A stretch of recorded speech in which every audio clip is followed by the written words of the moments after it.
एक बड़ी खबर नोएडा से आ रही है, जहां पे रिहायशी इलाकों में और पॉश सोसाइटी में काम करने वाली जो मेड है वो गिरफ्तार की गई है। उसके साथ उसकी 2 बेटियों को भी गिरफ्तार किया गया है। उन पर आरोप है कि वो सोसाइटीज में, अच्छे सोसाइटीज में, हाई राइज सोसाइटी में साक्षी वो मेड का काम करती थी और वहां पर अपना हाथ साफ भी करती थी। क्या है पूरा मामला साक्षी? जी मुस्कान, ये बड़ी खबर आ रही है। दिल्ली एनसीआर की रिहायशी सोसाइटी में जो घरेलू सहायिका है, जो घरों में काम करती है मेड, उन्होंने बड़ी वारदात को अंजाम दिया। आपको बता दें, मजबूरी में लोग काम करने जाते हैं और जो घर में लोग होते हैं उनको भी ज़रूरत होती है, तो वो आसानी से एंट्री दे देते हैं, वो घर की साफ़ सफाई करते हैं। उन्होंने घर की साफ़ सफाई तो की, लेकिन जो लोग हैं, मालिक हैं, उनके पैसों में भी हाथ साफ किया और उनके गहने जेवर भी उड़ा ले गए। और जब ये मामले का खुलासा हुआ तो 3 लोगों की इसमें मुस्कान पूरी गिरफ्तारी हुई है। पुलिस इस मामले की पूरी जांच कर रही है और एक एक परतें खोल रही है कि इन जो ये महिलाएं हैं, क्या क्या इनका और भी बड़ा गुरका है, या पूरे दिल्ली एनसीआर में पूरी अच्छे से छानबीन चल रही है। आपको बता दें, जो पुलिस महिला की गिरफ्तारी गोल चक्कर से हुई है। महिला कहीं जा रही थी तो अचानक से पुलिस को इसकी लोकेशन की भनक लगी और पुलिस ने इसको गिरफ्तार कर लिया है। इसकी माँ, बेटी और घरेलू सहायिका को पुलिस ने अभी गिरफ्तार किया है। फिलहाल मामले की जानकारी चल रही है। और मुस्कान, सबसे बड़ी बात तो ये है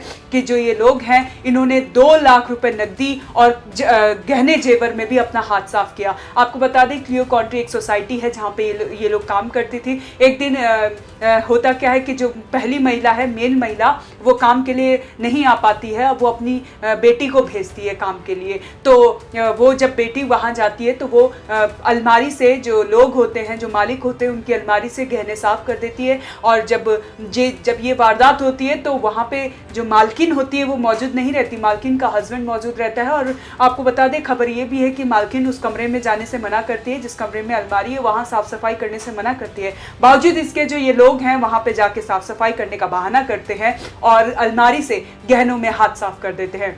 जी साक्षी, ये जो खबर आई है, जब उसकी गिरफ्तारी हुई तो जिस महिला ने उन पर केस दर्ज कराया, जो एफआईआर दर्ज करवाया है, वो कहीं और नहीं बल्कि नोएडा के क्लियो काउंटी सोसाइटी की ही रहने वाली है। वहां पर ये 3 महिलाओं की गिरफ्तारी हुई है। उनका पहली माँ है और 2 बेटियां हैं उनकी गिरफ्तारी नोएडा के, आपको बता दें कि परथला के गोल चक्कर से ही हुई है। पुलिस, वो कहीं भागने की फिराक में बैठी थी और पुलिस कई टाइम से उनकी तलाश में जुटी हुई थी और परथला के गोल चक्कर से उन्हें गिरफ्तार किया गया है। और रिसेंट जो मामला आया था वो क्लियो काउंटी सोसाइटी से आया था, जिस महिला ने आरोप लगाया है और एफआईआर दर्ज कराया है। उसका कहना है कि वो उसके घर पे एज अ मेड काम करती थी और उसने हाथ साफ कर दिया उनके गहने और पैसों पर। और आपको जिस वक्त उसको जब्त किया गया, जब उन पर कार्रवाई की गई और उन्हें पकड़ा गया, उस वक्त उनके पास से 2 लाख रुपए के सोने मिले। साक्षी, ये बड़ी खबर आ रही है सामने नोएडा से ही, जहां उनके उस वक्त जब पुलिस ने उनको गिरफ्तार किया उस वक्त उनके पास से 2 लाख से ज्यादा के सोने बरामद हुए हैं। और ये बताया जा रहा है कि ये उसी महिला का है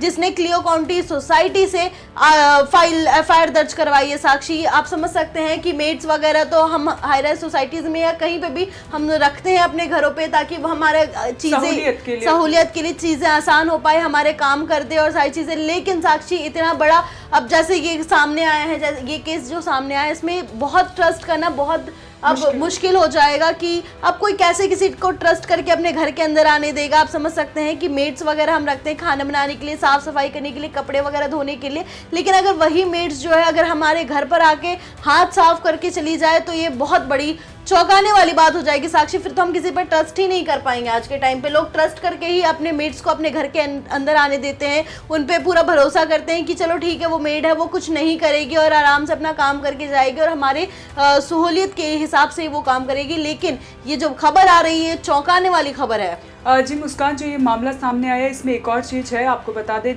जिस मालकिन ने ये केस दर्ज कराया है उसकी तरफ से ये भी आया है कि उन्होंने कोई भी वेरिफिकेशन या फिर उसके जो आधार कार्ड होते हैं, जो डॉक्यूमेंट्स होते हैं, वो भी उन्होंने जब्त नहीं किए थे।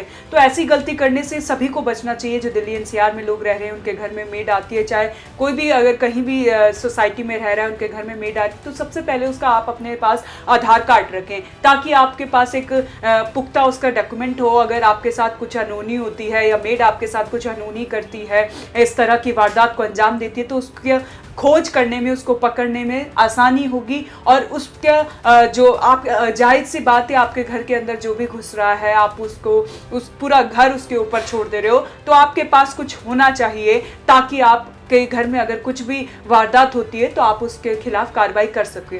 सेकंड थिंग ये होती है कि आप अपने जो इम्पॉर्टेंट चीज़ें हैं उसको आप इतना संभाल के रखना चाहिए कि आपकी नज़रों से वो दूर ना हो, और कभी भी किसी दूसरे पे इतना भरोसा ना करें कि वो आपकी ही जेब काट दे, जैसा कि ये मामला सामने आया है। जो मेड हैं, अक्सर देखने को मिलता है कि दिल्ली एनसीआर में जो मालकिन है वो मेड के साथ बुरा बर्ताव कर रही है, या मालकिन मेड जो है कभी मालकिनों के साथ बुरा बर्ताव कर रही है। और जैसे आपने देखा कि किस तरह से उन्होंने हाथ साफ कर दिया पैसों में, जेवरों में, तो ये बड़ी वारदात है दिल्ली एनसीआर में। और अगर आप अपने घर में मेड को रख रहे हैं तो उसका हर एक चीज़ जांच कर रखें, हर एक चीज़ पता कर रखें, ताकि इस तरह की समस्या से आपको जूझना ना पड़े। तो ये बड़ी खबर है दिल्ली एनसीआर सोसाइटी से, जहाँ पे एक मेड ने बड़ी वारदात को अंजाम दिया, लेकिन पुलिस अब इस पर कार्रवाई कर रही है। क्या कुछ खुलासा होता है? हाँ जी साक्षी जी, मैं यहाँ पर आपको थोड़ा रोकना चाहूँगी। मैं बताना चाहूँगी कि आज के टाइम पे जो है एजेंट्स के थ्रू, आजकल के टाइम पे हाउस हेल्प्स जो है हायर किए जाते हैं। एजेंट्स पहले उनकी जानकारी लेते हैं, उनके थ्रू ही आज के टाइम पे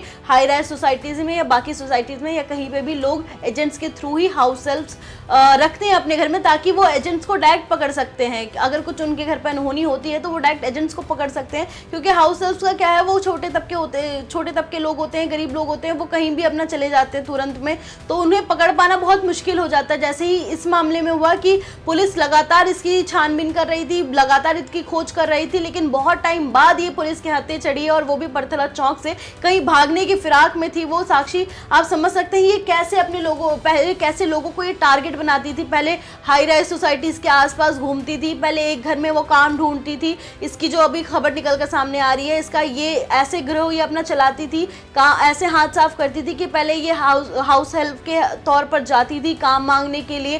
पहले एक घर में काम करती थी, थोड़ा अपना इमेज अच्छा बनाती थी, उसके बाद वो दूसरे घर में काम करती थी और फिर वहाँ का रेफरेंस देती थी कि मैं उस घर में भी काम करती हूँ। तो लोगों पे क्या होता है ना, ट्रस्ट बिल्ड होता रहता है। अगर आप एक ही सोसाइटी में रहते हैं, एक ही फ्लैट में रहते हैं, अगर वो बगल वाले में भी काम कर रही है साक्षी, तो लोगों का ट्रस्ट बिल्ड हो जाता है कि चलो उस घर में भी काम कर रही है, अच्छे से ही काम कर रही होगी, तो हम अपने घर पे भी उसे अलाउ कर देते हैं। अगर आप मान लीजिए सोसाइटीज़ में ही मैं अपनी हाउसमेट की बात ही कर लूँ, तो अगर मैं भी बगल वाले की पहले वो काम करती तो उसके बाद मुझे लगा कि हाँ वो सही है, तो मैंने भी अपने रखा। लेकिन आपसे तो मैं और भी ज़्यादा चौकन्ना हो जाऊंगी, जैसे कि खबरें जैसे सामने आ रही है। तो इसमें आप समझ सकते हैं साक्षी ये कितना बड़ा अपने साजिश चला रही होगी, कितना अपना दिमाग लगा रही होगी कि एक नहीं अपनी दोनों बेटियों को अपने जाल में फंसाई पहले वो, और इस काम में लगा दी कि पहले वो माँ करती थी ये काम, उसके बाद उनकी दोनों बेटियों को अपने साथ वो लगा ली कि तुम भी हाथ साफ करो, सफाई के बहाने तुम भी हाथ साफ करो। पहले ये एक फ्लैट पकड़ती है, एक फ्लैट में अच्छे लोग जो होते हैं, जो हाई राइज सोसाइटी में रहते हैं, जो अच्छे पैसे वाले लोग होते हैं,